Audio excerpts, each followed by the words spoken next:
Assalamualaikum warahmatullahi wabarakatuh. Yang terhormat Bapak Muhammad Bahauddin S.Hum MPD selaku dosen pengampu mata kuliah Masail Fikih, dan tak lupa kepada teman-teman seperjuangan yang saya sayangi dan saya banggakan. Perkenalkan, kami dari kelompok 19. Saya Lina Inayatul Ulfa dan rekan saya Maya Novitasari. Di sini kami akan membahas mengenai pengurusan jenazah.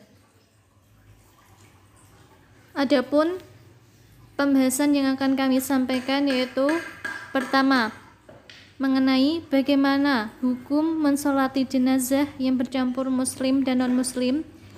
Yang kedua, didahulukan manakah antara sholat fardu atau sholat jenazah. Yang ketiga, yaitu bagaimana hukum melepas sandal ketika di makam. Langsung saja, pembahasan yang pertama yaitu bagaimana hukum mensolati jenazah yang bercampur muslim dan non-muslim.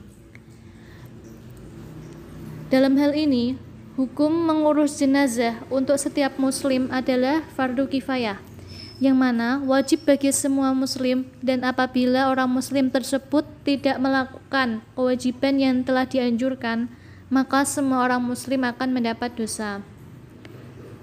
Mengenai pengurusan jenazah ketika mensolatkan, jika ada jenazah yang bercampur muslim dan non-muslim, hukum mensolatkan jenazah yaitu di sini dijelaskan dalam Quran surat At-Taubah ayat 84.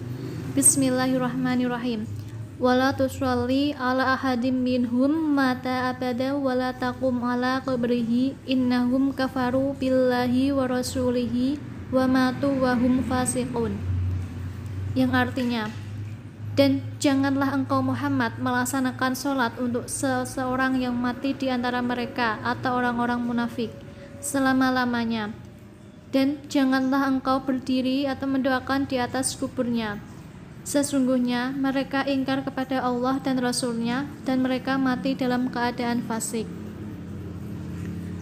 Ayat tersebut menjelaskan mengenai larangan untuk mensolatkan orang munafik atau non-muslim. Dalam hal ini juga ada keterangan dalam kitab Al-Majmu' Syarhul Muhaddab, yaitu Bismillahirrahmanirrahim. Wa amma sholatu 'alal kafiri wa du'ai lahu bil maghfirati faharamun binasril qur'ana wal ijma'. Yang artinya, adapun mensolati jenazah orang kafir dan memintakan ampun untuknya, hal itu adalah haram, sebagaimana ketetapan nas Al-Quran dan ijma' ulama. Jika apabila yang wajib dan yang haram bercampur, maka diperhatikan kemaslahatan yang wajib. Dari hal tersebut dijelaskan bahwa jika ada jenazah bercampur antara muslim dan kafir, maka semuanya ditangani secara Islam, dan yang membedakan adalah niatnya. Menurut Syekh Dr. Muhammad Shidqi Al-Bumu menyebutkan contoh penerapan kaidah ini. Ketika ada jenazah kaum muslimin dan orang musyrik bercampur dan tidak mungkin membedakan, maka semuanya dimandikan, disolati, dan yang membedakan adalah niatnya. Dari Al-Wajid fi Idah Qawaid Al-Fiqh Al-Kulliyah halaman 269.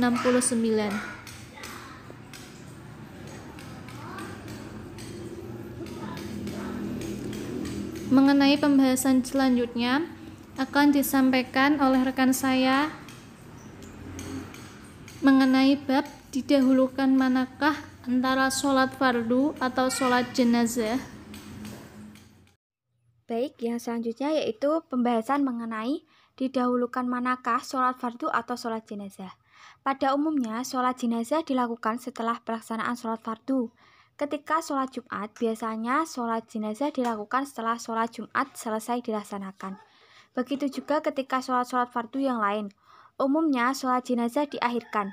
Dalam kitab Al-Mahali disebutkan bahwa jika waktu sholat fardu masih panjang, sedangkan jenazah sudah bisa disolati, sehingga lebih utama mendahulukan sholat jenazah terlebih dahulu. Hal ini agar jenazah tidak sampai takhayur atau berubah baunya jika lama ditunda untuk dikuburkan.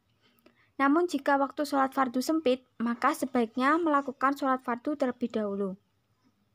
Jumhur ulama telah bersepakat mengenai waktu-waktu terlarang untuk melakukan sholat dan larangan tersebut bersifat mutlak. Adapun hadis mengenai waktu untuk mensolatkan dan menguburkan jenazah yaitu dari Musa bin Ulay dari ayahnya diriwayatkan, ia berkata, saya mendengar Uqbah bin Amir al-Juhani berkata, 3 waktu yang dilarang Rasulullah untuk mensolatkan dan mengubur mayat adalah waktu terbit matahari sehingga naik, waktu matahari di tengah-tengah sehingga condong, dan waktu hampir terbenamnya matahari sehingga benar-benar terbenam. Hadis riwayat Muslim nomor 293. Jika dilihat menurut hukum fikihnya, telah diketahui bahwa sholat zuhur adalah sholat yang hukumnya fardu ain, sedangkan sholat jenazah adalah sholat yang hukumnya fardu kifayah. Dalam kajian fikih prioritas dari Yusuf Al-Qaradawi, dijelaskan bahwa fardu ain didahulukan daripada fardu kifayah. Pembahasan yang terakhir yaitu mengenai hukum melepas sandal di makam. Mayoritas ulama berpendapat bahwa berjalan di dalam pemakaman dengan menggunakan sandal hukumnya boleh. Mengenai hukum melepas sandal di makam yaitu makruh, sebagaimana yang diriwayatkan Imam Ahmad. Berlaku jika tidak ada halangan. Tapi jika ada sesuatu yang tidak memungkinkan baginya melepaskan sandal, seperti takut tertusuk duri atau takut terkena najis, maka hukum makruh tidak berlaku lagi. Sedangkan memakai sandal saat ziarah di tanah kubur atau tanah kering bukan keramik, menurut Syafi'iyah tidak makruh kecuali saat sandalnya dikhawatirkan membuat najis tanah kuburan, maka haram hukumnya. Namun, ulama ahli fikih berbeda pendapat mengenai hukum berjalan di kuburan. Yang pertama, mayoritas Hanafiyah, Makiyah, dan pendapat yang masyhur. Dan yang kedua, di kalangan Syafi'iyah menyatakan tidak makruhnya berjalan di kuburan dengan memakai 2 sandal. Yang ketiga, kalangan Syafi'iyah menambahkan keterangan haram berjalan bila membuat najis kuburan dengan beralas kaki yang disertai basah-basah di salah satu sandalnya atau bahkan keduanya.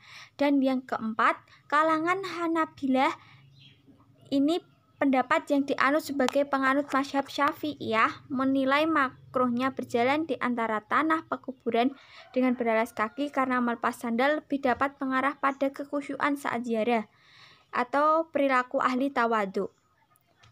Mungkin itu pembahasan yang dapat kami sampaikan. Kurang lebihnya mohon maaf. Wassalamualaikum warahmatullahi wabarakatuh.